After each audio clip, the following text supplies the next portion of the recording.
Stop! Nepieļauju kļūdu mazgājot kvēp filtrā, šito kvēp filtru. Ja trūba ir šitik melna,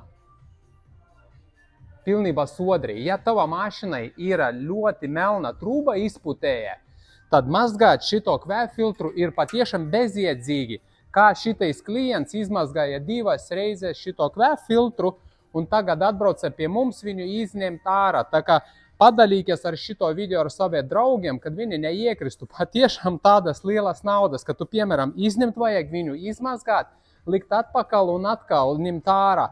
Tā kā skaties, ja tava izputējas mašinai dīzelim ir melns, tas sanāk tā, ka viņš ir saplaisājies.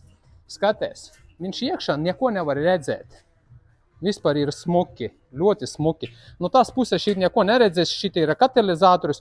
Mums ir tagad 2. nedēļa un 2. Opelis ar līdzīgo problēmu. Nē, iepriekš bija Alfa, bet ar Opel motoru. Tas pats tagad Insignia ar Opel motoru.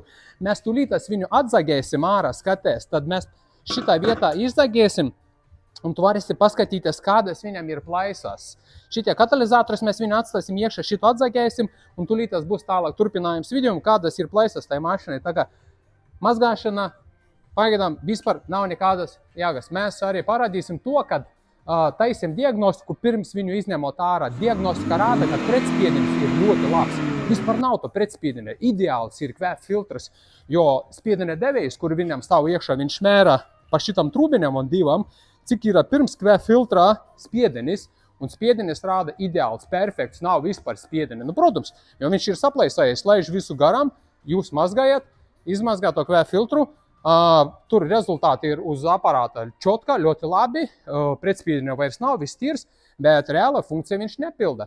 Ko darīt? Saremontēt motoru, paskatīties, kādas ir sprauslas, un nomainīt pret jaunu kvēp filtru. Un, ja nepieciešams mainīt braukšanas stiļu, tur jau par to, kā viņu labāk saglabāt, es arī vēlāk uztaisīšu video, kā labāk uztaisīt tā, ka kvēp filtrs ilgāk kalpotu un braukatu.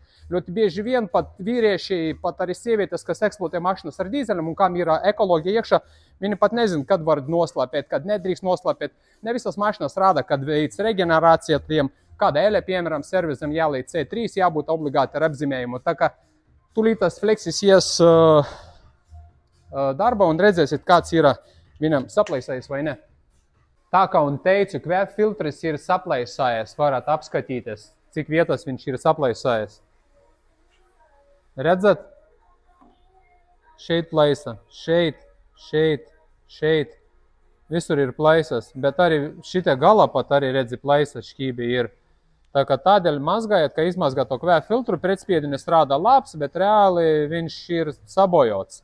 Un varat apskatīties, kā tika mazgāts, vot no iekšpuses, tur augšā ir katalizators, tur tajā galā. Šitie ir DPF, skaties, puse DPF labi nomazgāts, un otrajā puse DPF, viss ir melnais. Vot redzēt, šitā vieta ir labi, un tur tālāk liels slānis aizodzis, tā kā mazgājot kaut kādā veidā, uzkerēt tikai šito pusi, un pašā otrā galā nav izmazgāts. Nu, ko jūs domājat par tādu mazgāšanu? Tā kā, nu, tagad, kā pieņemot to lēmumu mašinām, ka nedrīkst izgriezt pēc 13. gada tos kvēp filtrus, parādies ļoti daudz kompāniju, kas sapirka tos aparātus un mazgā.